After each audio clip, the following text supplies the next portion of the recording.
We had reports that the issue of coronavirus, that the virus has reached Nigeria. My question now is, are you worried? No, I'm not worried. You're I'm not not worried. worried. What should the government do? Well, COVID-19 now is not, it's no longer a news. It's something that is spread all over the world. I mean, it's all over social media already.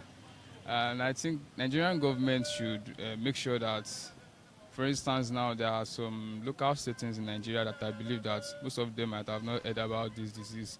So I believe that there should be medical campaigns, and aside from that, we should see that people are enlightened. Personal hygiene is made effective in every home, and we keep talking about this until we are able to defeat it in Nigeria. Okay, okay.